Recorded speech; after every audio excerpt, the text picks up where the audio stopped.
Sei que vocês estão estudando um tema muito importante, muito propício para essa época do ano. Nós estamos olhando para o resultado do que é conhecido como a Reforma Protestante. E especificamente, as 5 solas. Se você não sabe o que é isso, talvez é porque você já perdeu alguns das pregações de sábado que tiveram por aqui. Dá uma olhada novamente no YouTube da igreja para você ver exatamente o que nós estamos falando. Mas eu quero trazer uma pequena recapitulação para ajudar. Talvez você que perdeu alguma coisa ou não consegue entender. A verdade é que se você é um cristão evangélico, você deve isso ao fato da Reforma Protestante. Sim, você que é um cristão evangélico, que pertence a uma denominação evangélica, deve isso tudo ao que aconteceu há mais de 503 anos atrás. Nesse chamado a Reforma Protestante. Agora, no dia 31 de outubro, aqui na Irlanda, eles vão estar comemorando, celebrando os Dias das Bruxas. Obviamente, nós não queremos ter nada com essa celebração. Nós não temos motivos algum para celebrar, para nos ajuntar a esse tipo de celebração por aqui. Porém, esse dia, 31 de outubro, é um dia de grande celebração e motivo para nós lembrarmos, porque foi nesse dia, é nesse dia que nós lembramos o início da Reforma Protestante. E foi nesse dia, dia 31 de outubro de 1517, que o então monge Martinho Lutero, ele prega as 95 teses que ele descreveu ali na porta da igreja. E essa igreja ficava em Wittenberg, na Alemanha. E isso então gera o início dessa reforma protestante. O início de pensamentos e questionamentos com relação ao que a religião, ao que a igreja naquele momento, naquele período, determinava. É interessante porque Martinho Lutero estava indignado com algumas coisas que estavam acontecendo na igreja. E naquele momento, então, a única igreja que existia era a Igreja Católica Romana. E o interessante é que naquele período existia uma união entre a igreja e o Estado, e de fato, a Igreja Católica ela tinha um grande domínio sobre o Império Romano. E ela mandava e desmandava em muitas coisas. Não era apenas uma influência, mas eles faziam parte de toda a questão política daquela época. E ao analisar as Escrituras e ver o que a igreja estava pregando, estava fazendo naquele momento, Martinho Lutero estava muito indignado porque algumas coisas não batiam, não se encaixavam com a palavra de Deus. Ele estava indignado, por exemplo, com a exploração financeira que a igreja estava fazendo naquele momento. Interessante porque a igreja estava vendendo o que nós conhecemos como as indulgências. Era uma forma de você poder garantir a sua presença, a sua permanência no céu. Você ia até o padre, você ia até a igreja, você comprava esse pergaminho, esse papel, que te dava a permissão de entrar ao céu. Ou então, se você tinha um ente querido que já havia falecido, você podia comprar a entrada desse seu parente no céu. Mesmo depois que ele já tenha morrido. Porque na crença daquela época, as pessoas estavam nessa sala de espera, no purgatório, esperando para que algo acontecesse aqui na terra, e eles pudessem então ter a possibilidade de entrar aos céus. Então se vendiam as indulgências, e quanto mais se pagava, mais garantido era a entrada sua ou do seu ente querido no céu. E obviamente quando Martinho Lutero começa a olhar as Escrituras, a entender algumas doutrinas básicas da fé cristã, ele vê que aquilo não batia muito bem, aquilo não estava correto, não fazia sentido algum. Mas é interessante que esse processo que se iniciou há 503 anos atrás, ele tem uma influência grande em nossa vida, em nossa religião, em nossa prática religiosa até os dias de hoje. Você sabe que quando Martinho Lutero ele colocou aquelas teses, ele não foi um ato de provocação, ele não queria provocar a igreja, ele não queria se desligar da igreja católica. Ele queria, na verdade, era questionar o que a igreja estava fazendo. Era a intenção dele, não era a intenção de fazer uma nova religião, de criar uma nova doutrina, ou de criar uma nova denominação. Ele estava, de verdade, descontente, questionando as práticas da religião daquele momento. E a maneira que ele colocou essas teses ali na porta da igreja foi muito interessante, porque, primeiramente, a porta dessa igreja, e para quem teve a oportunidade de ir até o local que ainda existe, Winterberg, na Alemanha, era a igreja de um grande castelo, que ali existe até hoje, e como essa igreja ficava na rua principal da cidade, daquela época, a porta era usada como um mural de notícias. Então, grandes notícias, informações importantes para as pessoas da cidade, eram afixados nessa porta dessa igreja, essa grande porta da igreja. E foi lá que Martinho Lutero coloca as 95 teses dele, mas não necessariamente para que as pessoas da cidade pudessem saber ou ler. Era mais para que os clérigos, para que o Papa pudesse olhar, pensar e questionar, porque ele escreveu as teses em latim, que era a língua da igreja oficial, não necessariamente em alemão, que era a língua falada comumente ali na cidade. Ele coloca em latim para que os clérigos, para que as pessoas possam olhar, ler, questionar, pensar, mas o Papa não ficou muito contente com isso, não. Ficou muito descontente. Ficou muito bravo com o que Martinho Lutero tinha feito. Ele não queria, na verdade, dialogar com Lutero, não. Ele até chega a chamar Lutero de javali, como uma conotação de alguém que vem ali para escarnar, para fazer coisas erradas, sujas, imundas. Porque, de fato, a história nos mostra que a igreja ela dependia muito dessas indulgências. Ela estava até um pouco endividada, e a maneira de se levantar recursos financeiros era através de vender a tal das indulgências. E é uma prática que cresceu e cresceu de uma maneira tão grande. E a igreja, naquela época, ela era uma grande influência, claro que política e social. Ela era uma potência financeira, existiam muitos bens que pessoas, além de dinheiro, doavam à igreja com esse intuito de poder ganhar esse grande espaço, essa entrada ao céu. Sabe que o Papa da época, o Leão X, Papa Leão X, ele tinha a maior fortuna da Europa, ele era até mais rico que os grandes príncipes dos países europeus da época. E a forma de se negociar até questões políticas era através de doação de cargos dentro da Igreja Católica. Era como se fosse os aristocratas disputindo essa lugar dentro da igreja para poder conseguir ter poder também. Tudo isso acontecendo dentro desse contexto que Martinho Lutero ele está vivendo.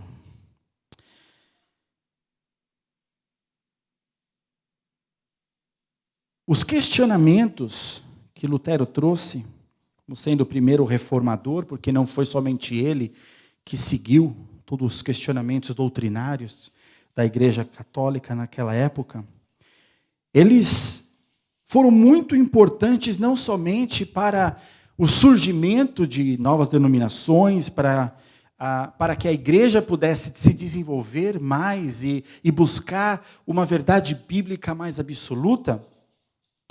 Mas esse movimento ele contribuiu também para a liberdade dos estados, porque tanto Lutero como Calvino, ele fala muito com relação a esse desligamento entre a questão política e religiosa, política uma coisa, religião outra, e até isso hoje é muito discutido, falado a respeito da democracia.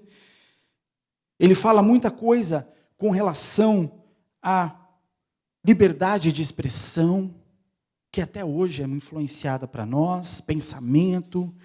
Eles incentivam bastante a educação, porque então a Bíblia e a missa era apenas feita em latim, as pessoas não entendiam muito bem, apenas os cultos que compreendiam latim naquela época podiam ter algum entendimento, mas através da reforma protestante, a Bíblia então traduzida para a língua local, os cultos, as reuniões religiosas eram feitas na língua local para que as pessoas pudessem começar a entender. Então, muito foi incentivado a questão da educação, do entendimento, do pensamento.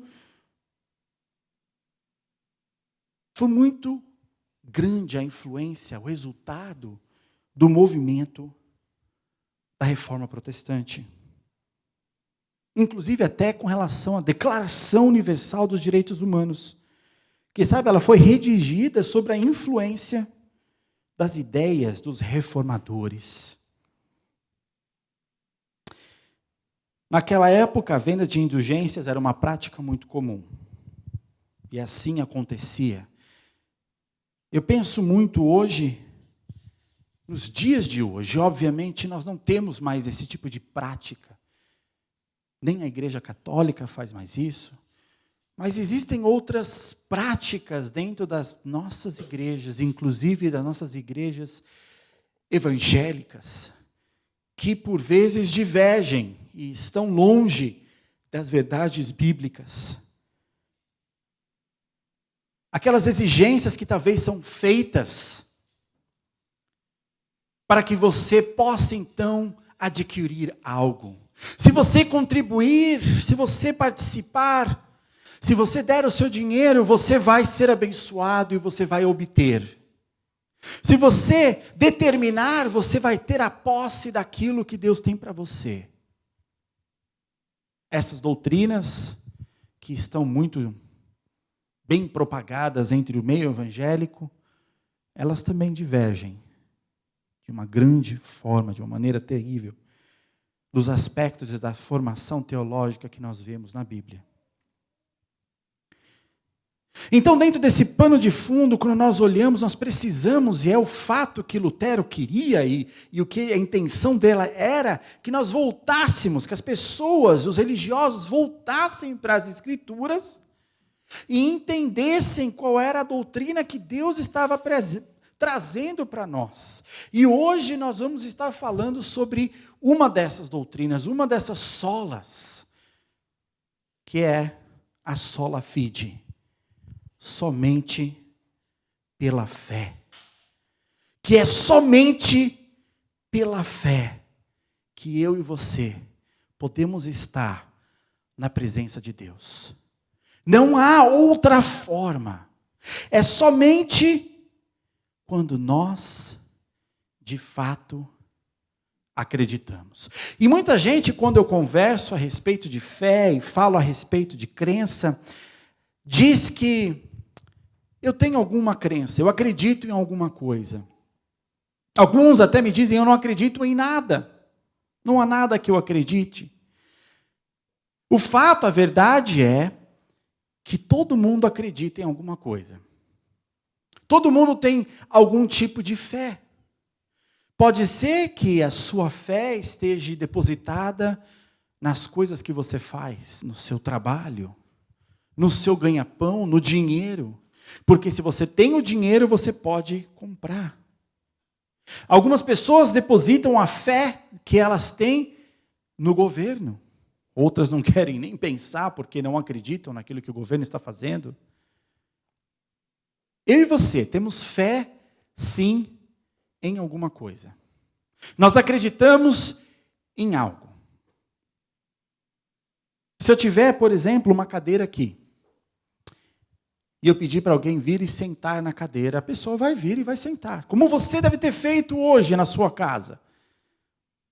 Você sentou na cadeira. O que isso tem a ver com fé? Tem a ver que você tinha fé, você acreditou de que aquela cadeira, independentemente de você ter checado se a cadeira estava boa ou não, a cadeira ia te segurar. Você ia sentar na cadeira e a cadeira não ia desmontar. Que você sabia que essa cadeira ia segurar o seu peso, que você podia sentar com tranquilidade, que nada ruim ia acontecer. Ao menos que, como eu, você teve uma experiência ruim, que pode ter abalado a tua fé. Eu já sentei naquelas cadeiras de plástico. Você conhece aquelas de plástico? Aquelas que são uma maravilha? Já sentei numa cadeira dessas, acreditando com fé de que ia me sustentar, mas eu caí no chão, me esborrachei. A cadeira não aguentou. Até hoje, quando eu tenho que sentar numa cadeira dessas, eu dou uma olhadinha, dou uma sacudidinha, vejo se ela não está com as pernas bambas antes de sentar. A minha crença, a minha fé numa cadeira dessa foi abalada. Da mesma forma que a sua fé, a sua crença em coisas do governo, por exemplo, podem estar abalados, porque você está tendo uma experiência ruim com aquilo que está acontecendo. Todos nós cremos em algo. Todos nós depositamos a nossa fé em algo. Mas quando nós vemos questões espirituais, quando nós voltamos às questões espirituais de Deus, essa fé funciona de uma forma diferente. Porque a fé que nós temos em Deus, ela é dada por Deus para nós. Eu quero ler o livro de Hebreus, capítulo 11. E é o grande capítulo que fala sobre os heróis da fé. E se você tiver alguma dúvida, o que esses heróis fizeram, quais foram as grandes coisas que eles conseguiram obter por causa da fé deles, eu encorajo você a estar lendo o capítulo 11 de Hebreus inteiro. Mas ali no verso 6, nós lemos: sem fé é impossível agradar a Deus, pois quem dele se aproxima precisa crer que ele existe e que recompensam aqueles que o buscam. Sem fé é impossível agradar a Deus, somente pela fé. Somente pela fé. Para que a gente possa chegar à presença de Deus, nós precisamos exercer essa crença nele. Quando nós nos aproximamos de Deus, acreditar primeiramente de que Ele existe, de que Ele é real, de que Ele recompensa as pessoas que buscam a presença dEle.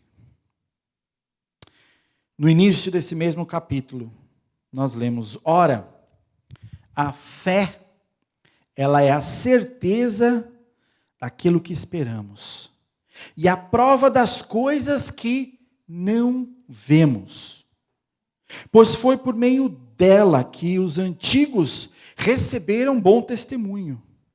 Pela fé, entendemos que o universo foi formado pela palavra de Deus, de modo que aquilo se vê não foi feito do que é visível. Nós necessariamente não precisamos de provas concretas para acreditar. A fé está em crer, mesmo sem ver o resultado final, mesmo sem ver como aquilo que aconteceu. Acreditar que a palavra de Deus, ela é verdadeira, fiel, real, útil para nós hoje. É fé. Fé, crer naquilo que nós não podemos ver, naquilo que nós não podemos entender, naquilo que nós não podemos compreender, mas sabemos que é real, que é revelado para nós. É pela fé. É a certeza daquilo que nós esperamos. certeza. Eu olho a minha volta, principalmente neste momento agora, e tudo me diz contrário. Tudo. Nessa pandemia, nesse vírus louco que está acontecendo aí, nós não conseguimos planejar o nosso futuro, não sabemos como é que vai ser amanhã. Aqui na Irlanda, a cada semana o governo decide algo diferente. Eles têm um plano, segundo eles. Mas esse plano ele é volátil, ele muda, né? Eu pego um pouquinho dali, um pouquinho daqui, faço um novo nível. Nível 5B. Né? Um nível 5 melhorado. Mas eu tenho fé. E eu deposito a minha fé de que Deus está no controle de todas as coisas, de que Ele tem um plano, e que segundo a palavra de Deus, existe um final, já preparado, já orquestrado, onde a vitória é dada àqueles que pertencem a Deus, de que nós vamos estar debaixo da graça de Deus em um novo mundo, um novo céu, uma nova terra. Eu acredito nisso, mesmo quando eu olho à minha volta e as coisas me mostram ao contrário. Essa fé. E a gente olha o restante do capítulo de Hebreus 11, a gente vê grandes nomes da fé que estão descritos, história daqueles que estão no Antigo Testamento, que não viram as promessas de Deus, mas acreditaram. E porque nós podemos ler no Antigo Testamento, nós sabemos o final da história, que Deus cumpriu a promessa dele. Mas muitos não viram o cumprimento daquela promessa, mas acreditaram em fé. Somente pela fé. E a questão da fé, e a importância da fé com relação ao que o Martinho Lutero e os reformadores estavam questionando, ele tem a ver com a doutrina da justificação. E a doutrina da justificação, ela é central para a doutrina da salvação, para nós entendermos como nós somos salvos. Lembram-se, as pessoas compravam as indulgências para conseguir um lugar no céu. É assim que a salvação funciona? É assim que nós chegamos a estar diante de Deus, a sermos perdoados pelos nossos pecados? Não. Nós vemos que a salvação ela é uma obra de Deus e não é do próprio homem. Ela é uma obra de Deus na qual Deus se faz, ele faz uma declaração final para toda a humanidade. Ele é um ato legal no qual Deus ele se declara justo, o pecador que confia nele. E essa declaração de justiça que Deus coloca sobre os pecadores, ela não é baseada, ela não é linkada com nada que eu e você podemos fazer, mas inteiramente conectada à obra de Jesus e o seu sacrifício lá na cruz. O sacrifício de Jesus, ele dá a Deus esse direito de poder declarar justo aqueles que não se podem declarar justos, que não podem ser perfeitos. Somente por Jesus. Quando Deus ele nos vê dentro dessa ótica, Ele não vê a nós e os nossos pecados, mas Ele vê a Cristo, crucificado, ressurreto, sendo o sacrifício perfeito e único para o perdão dos nossos pecados. Nós não fomos feitos justos, nós fomos declarados justos por Deus. Não há nada que eu e você podemos fazer para sermos justificados diante de Deus. É interessante porque a palavra, né, justificação, justificado, pode ser às vezes complicado de entender. E uma vez alguém me ensinou dessa forma. Talvez você que utiliza o processador de texto Word, né? E você digita os seus textos lá para você imprimir depois. Existe um botãozinho lá que você seleciona o seu texto e o texto está todinho escrito, um pouquinho para lá, um pouquinho para cá, está meio desconectado, mas você clica ali, é o botãozinho que chama justificar. E aí todo o texto fica bonitinho na página, aparece direitinho na página. É mais ou menos isso. Nós estávamos totalmente bagunçados, nossa vida totalmente fora do lugar, totalmente desconectado, mas Deus vem e Ele nos justifica, Ele nos faz perfeitos, Ele nos faz justos, Ele nos faz corretos diante dEle mesmo. Ele nos faz, não é a gente que vai fazer, é Ele. A justificação pela fé, acreditando que Deus possa fazer isso, é a principal doutrina do cristianismo. Martinho Lutero mesmo disse o seguinte sobre a justificação: essa doutrina é a cabeça, a pedra fundamental, por si só, ela gera, alimenta, edifica, preserva e defende a igreja de Deus. E sem ela, a igreja de Deus não poderia existir nem por uma única hora. Martin Lloyd Jones, ele afirma que a justificação pela fé é a grande doutrina central de todo o protestantismo. E vocês descobrirão que em cada avivamento, ela sempre vem na vanguarda. A igreja cai ou permanece de pé por causa dessa doutrina. Ela é a espinha dorsal de todas as doutrinas bíblicas.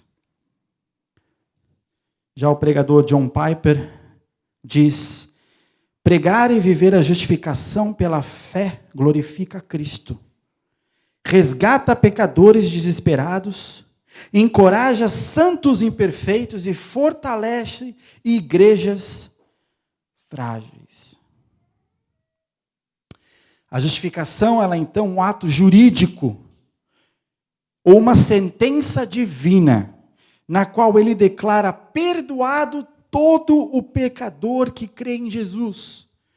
Eu e você estávamos condenados por causa do nosso pecado. Mas por causa do sacrifício de Cristo, nós somos justificados, nós somos perdoados, nós somos declarados justos. Louis Beckhoff diz o seguinte, ele define dessa forma: a justificação é um ato judicial de Deus, no qual ele declara, baseado na justiça de Jesus Cristo, que todas as exigências da lei estão satisfeitas com respeito ao pecador. Lembram-se que, para o perdão dos pecados, quando nós olhamos nas Escrituras, as pessoas tinham que trazer um sacrifício, né? Traziam um animal para ser sacrificado na presença lá no templo, para ser colocado todos os pecados da pessoa sobre aquele animal, e aquele animal, sem mácula, sem defeito, sem problema nenhum, ser morto, sacrificado, e o sangue derramado pelo perdão dos pecados daquela pessoa. E nós somos bem lembrados por João Batista, quando vê Jesus chegando: eis o Cordeiro de Deus, que tira o pecado do mundo. Jesus vindo em direção ao Rio Jordão, ia ser batizado. E João Batista reconhece: eis o Cordeiro de Deus que tira o pecado do mundo. É a exigência que a lei tinha de um sacrifício perfeito, é o que Jesus traz para mim e para você. A justificação é o contrário de condenação. É um ato único e legal que remove a culpa do pecado e restaura ao pecador a sua condição de filho de Deus, com todos os direitos, privilégios e deveres. Por causa dessa justificação, nós ganhamos isso tudo, nós temos acesso a isso tudo. A justificação não ocorre na vida do pecador, não produz mudanças no seu caráter, mas é no tribunal de Deus. Nós éramos para estar sendo julgados e condenados, mas nós estamos então sem condenação alguma. Não há mais condenação para aqueles que estão em Cristo Jesus. Estamos livres. Mas aí, a partir dessa justificação que o Espírito Santo inicia em nós, nos pecadores, o processo de santificação até a nossa glorificação. A justificação, ela possui 5 características básicas, segundo os ensinamentos que nós vemos do apóstolo Paulo em Romanos capítulo 3, versos 21 a 31. Eu vou ler para vocês e aí nós vamos ver cada um desses princípios. Romanos 3, 21 a 31. Mas agora se manifestou uma justiça que provém de Deus, independentemente de lei, da qual testemunha a lei e os profetas. Justiça de Deus mediante a fé em Jesus Cristo, para que todos os que creem, não há distinção, pois todos pecaram e estão destituídos da glória de Deus, sendo justificados gratuitamente por sua graça, por meio da redenção que há em Cristo Jesus. Deus o ofereceu como sacrifício para propiciação mediante a fé, pelo seu sangue, demonstrando a sua justiça. Em sua tolerância, havia deixado impune os pecadores anteriormente cometidos. Mas no presente, demonstrou a sua justiça, a fim de ser justo e justificador daquele que tem fé em Jesus. Onde está então o motivo de vanglória? É excluído, baseado em que princípio? Na obediência à lei? Não, mas no princípio da fé. Pois sustentamos que o homem justificado pela fé, independentemente da obediência à lei, Deus é Deus apenas dos judeus? Ele não é também Deus dos gentios? Sim, dos gentios também. Visto que existe um só Deus, que pela fé justificará os circuncisos e os incircuncisos. Anulamos então a lei pela fé? De maneira nenhuma. Pelo contrário, confirmamos a lei. O primeiro princípio que nós vemos nessa passagem é que a justificação, ela se origina em Deus. A justificação, ela se origina, ela tem início, ela começa em Deus. No verso 21, mas agora se manifestou uma justiça que provém de Deus. A justificação pela fé é a manifestação da justiça de Deus sobre os pecadores, sobre nós. Ele é quem toma a iniciativa de perdoar o homem e todos os seus pecados. É Deus que começa, declarando-nos que não existe mais nenhuma condenação contra esses pecados. Ele é o autor da justificação, a qual não pode ser obtida pela obediência humana à lei de Deus. Por mais que a gente tente obedecer à lei, viver uma vida perfeita, correta, sem fazer nada de errado, nós não conseguimos mesmo assim, não conseguiremos mesmo assim, obter o perdão dos nossos pecados. Não existe nada que eu e você podemos fazer, não existe nenhum papel que nós podemos comprar para nos garantir o perdão dos pecados. Porque isso vem de Deus. Ele nos deu, Ele proveu. Em Gálatas 2,16 lemos, sabemos que ninguém é justificado pela prática da lei, mas mediante a fé em Jesus Cristo. Não adianta o que você vai fazer, é a fé em Cristo Jesus. Assim nós também cremos em Jesus Cristo para sermos justificados pela fé em Cristo. E não pela própria prática da lei, porque pela prática da lei, ninguém será justificado. Ele é o juiz supremo e declara a absolvição do pecador. Em Efésios 2:4, nós lemos também, todavia Deus, que é rico em misericórdia, pleno, grande amor com que Ele mesmo nos amou. Deus amou o mundo de tal maneira que deu o seu Filho unigênito para que todo aquele que nele crer não morra, não pereça, mas tenha vida eterna.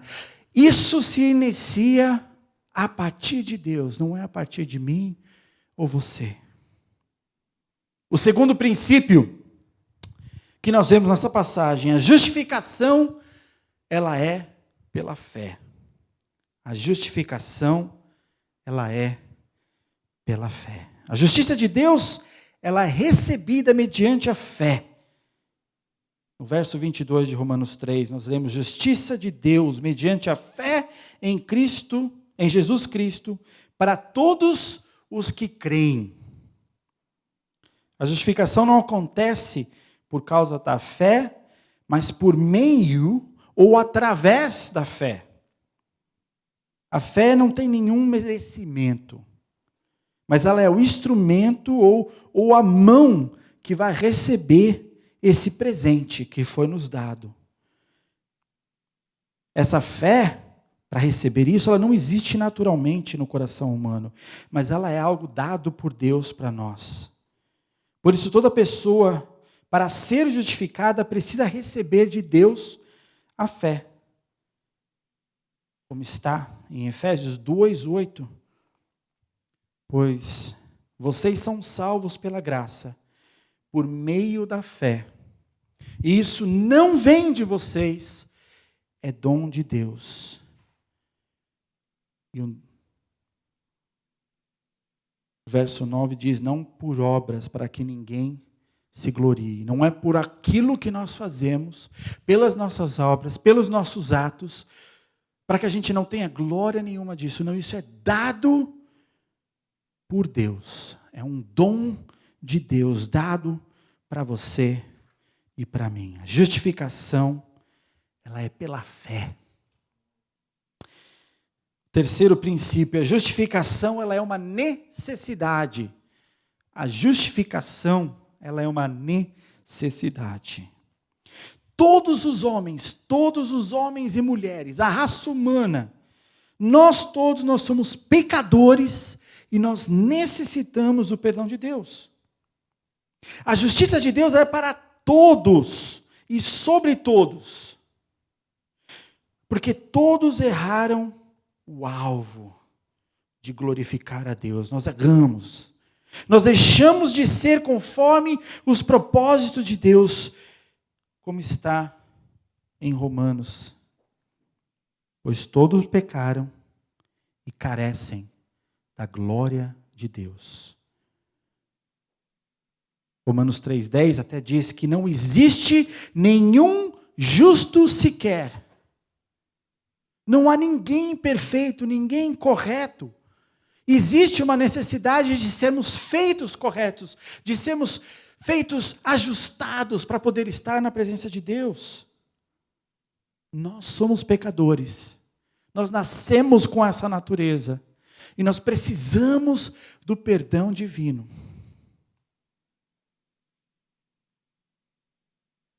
A quarta característica é que a justificação, ela é gratuita. A justificação, ela é gratuita. Ela não pode ser comprada, ela não pode ser conquistada, ela não pode ser adquirida através de algo que eu e você vemos a fazer. Ela é um presente de Deus que é concedido à humanidade. Paulo diz em Romanos 3:24, sendo justificados gratuitamente por sua graça. Justificados gratuitamente por sua graça. A palavra gratuitamente, ela significa como um presente, sem pagamento nenhum e sem merecimento algum. Um presente que eu e você recebemos e nós não merecíamos. Mesmo assim, nos foi dado. Não pode ser comprado por obra humana alguma, conquistado por mérito nenhum. É dado para você e para mim. É exclusivamente pela graça. Não há nada que eu e você podemos fazer. A verdade é que já foi feito. Já foi feito. Já nos foi dado. Já nos foi conquistado. E a quinta e última característica é que a justificação, ela se baseia em Jesus Cristo. Verso 25, Deus o ofereceu, Jesus, como sacrifício para a propiciação mediante a fé. Pelo seu sangue, demonstrando a sua justiça, em sua tolerância havia deixado impunes os pecadores anteriormente cometidos. Deus o ofereceu a Cristo como esse sacrifício. Essa salvação ela é gratuita ao pecador, mas ela teve um alto custo para Deus. Seu próprio filho teve que sofrer. Para nós é grátis. Para Deus custou tudo.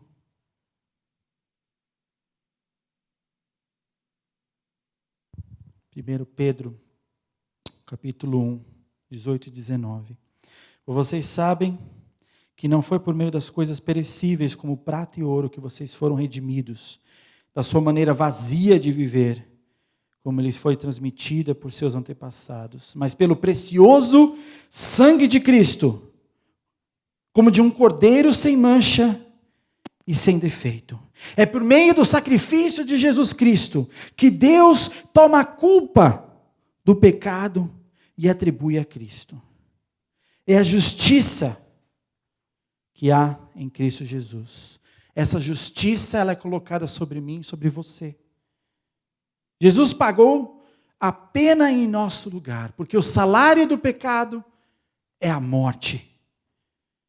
Por isso, não há condenação para aquele que confia em Cristo Jesus. Por isso, nós precisamos acreditar agora mesmo, para receber a justificação. Quando eu e você estamos diante do trono de Deus, por causa do sacrifício de Jesus, não é o nosso pecado que é visto, mas a justificação obtida, nos dada através do sacrifício de Jesus. Nós somos feitos limpos, puros, justificados sem pecado algum. Como é que essa justificação ela veio até nós? Como é que era a nossa situação? É importante nós vermos isso para a gente ter a perspectiva certa. Nós vamos olhar em Efésios capítulo 2. Começando em verso 2. Olha só, como é que isso veio até nós. Vocês estavam mortos em suas transgressões e pecados, nos quais costumavam viver quando seguiam a presente ordem. A ordem deste mundo e o príncipe do poder do ar. O espírito que agora está atuando nos que vivem na desobediência. É assim que nós estávamos. Anteriormente, todos nós também vivíamos entre eles, satisfazendo as vontades da nossa carne, seguindo os seus desejos e pensamentos. Como os outros, éramos por natureza merecedores da ira de Deus. Todavia, apesar disso tudo, desse cenário todo de que eu e você estávamos, Deus, que é rico em misericórdia, pelo grande amor com que nos amou, deu-nos vida com Cristo. Apesar de tudo isso, de eu e você merecermos a condenação eterna, é isso que Ele fez. Ele nos deu vida com Cristo, quando ainda estávamos mortos em nossas transgressões. Pela graça vocês são salvos. Deus nos ressuscitou com Cristo, nos deu uma nova vida, e com Ele nos fez assentar em lugares celestiais em Cristo Jesus, para mostrar nas eras que hão de vir, a incomparável riqueza de sua graça, demonstrada em sua bondade para conosco em Cristo Jesus. Pois vocês são salvos pela graça, por meio da fé. Isso não vem de vocês, é dom de Deus, não por obras para que ninguém se glorie, porque somos criação de Deus, realizada em Cristo Jesus para fazermos boas obras, as quais Deus preparou antes para nós praticarmos. Não é as boas obras que nós fazemos que nos garante o perdão do nosso pecado, que nos garante a salvação, que nos garante a remissão. Mas por causa do que Jesus Cristo fez por mim e por você na cruz, nós então recebemos recebemos esse novo trabalho de praticar boas obras. Porque eu sou salvo, porque eu sou redimido, porque eu sou justificado pela fé. Eu acredito que o sacrifício de Jesus foi perfeito, único e suficiente para o perdão do meu pecado. Eu então vou fazer obras, não para ser perdoado, para ganhar espaço no céu, mas para demonstrar que eu sou uma nova criatura em Cristo Jesus. Somente pela fé que nós somos justificados. Qual é a resposta que você e eu temos que ter nesta noite? Está ali em Romanos 10. Entender que não importa o que eu faço, eu nunca vou ser bom o suficiente para conseguir a salvação, o perdão dos meus pecados. Mas o sacrifício de Jesus na cruz foi suficiente. Não tenho que comprar um papel para dizer que eu vou para o céu. Eu não tenho que fazer parte, ter uma carteirinha de uma igreja para dizer que eu vou ter salvação no céu, que eu vou ser perdoado dos pecados. Eu não preciso necessariamente ser o maior dizimista.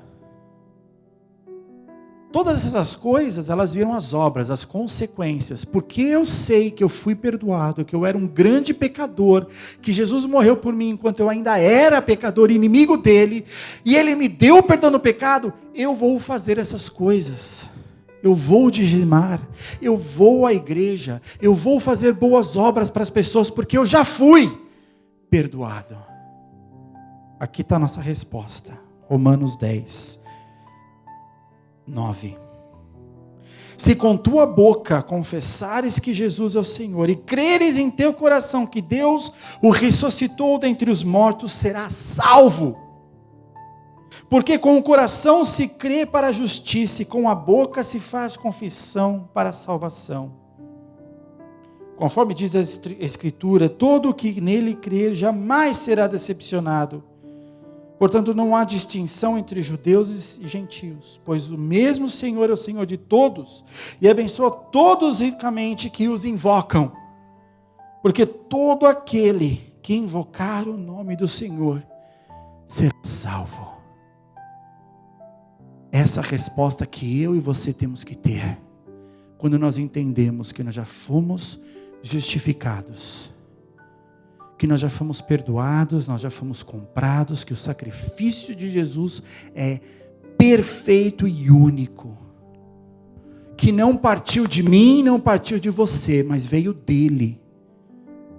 O que nós temos que fazer é confessar com a nossa boca, crer em nosso coração, invocar o nome do Senhor, para que a gente receba essa salvação.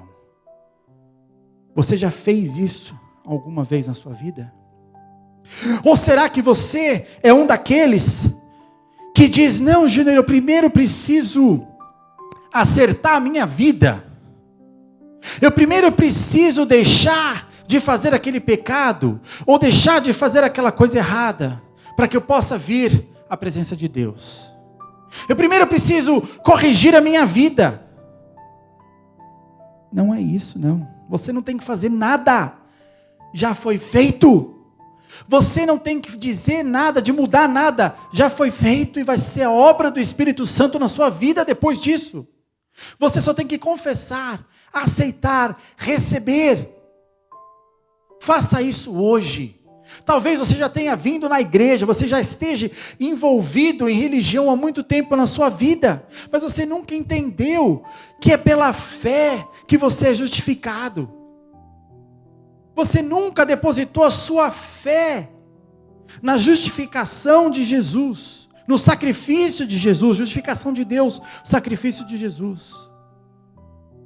Você ainda continua achando que você precisa fazer, precisa doar mais, eu preciso servir mais, isso vai ser resultado. Isso também é tema para uma outra pregação, porque se você é de Cristo e entende a palavra de Deus, você irá fazer as obras que Ele tem para você, mas não são as obras que você faz, aquilo que você irá fazer, o que você irá construir, que vai te garantir a salvação, a remissão dos pecados. É o sacrifício de Cristo e somente isso. Receba hoje a sua casa. Feche os seus olhos agora, onde você está. Deixa a palavra de Deus ministrar em seu coração neste momento. Responda à palavra de Deus. Responda a esse presente que é dado para você e para mim gratuitamente. Um presente que eu e você não merecemos, que nós não fizemos nada para poder ganhar, mas mesmo assim Deus resolveu dar para a gente. Se você tem coisa que precisa ser mudada na sua vida, eu também tenho. Muita coisa. Mas é a obra do Espírito Santo, a santificação, o processo de santificação em nossa vida, que começa a partir do momento que nós reconhecemos que somos pecadores, que precisamos receber gratuitamente esse presente de Deus. Vamos orar. Senhor Jesus, somos gratos pelo Teu sacrifício na cruz. Somos gratos, Deus, porque nós podemos olhar as Escrituras e entender em nossa própria língua os Seus ensinamentos, as Suas verdades. E porque hoje nós podemos ser lembrados que Tu pagaste o maior preço, que Tu iniciastes essa conexão, esse amor, este envolvimento entre nós. Não é nada que eu possa fazer, não é nada que eu venha fazer, pois já está feito. Já está feito. Eu preciso apenas receber, confessar com a minha boca, crer com o meu coração. Jesus, venha com o seu Santo Espírito e convence os nossos corações para a gente responder a Tua palavra nessa noite. Oh Senhor Deus, quão grande é o Seu amor, que mesmo quando nós éramos Seus inimigos, o Senhor nos deu o Seu melhor. O Senhor proveu uma maneira de podermos ser justificados, redimidos, transformados, perdoados. Vem, Senhor Jesus, nessa noite. Fale ao nosso coração. Somente pela fé naquilo que o Senhor promete, de que teremos a vida eterna contigo. Não importa o que acontece hoje, nos dias em nossa volta, nós temos essa certeza de que somos comprados, redimidos, justificados, perdoados por causa do sacrifício de Cristo. Não é uma igreja, uma religião que irá nos dar o perdão. É o Teu sacrifício, Senhor Jesus. Glórias a Teu nome. Em Teu nome é que nós oramos.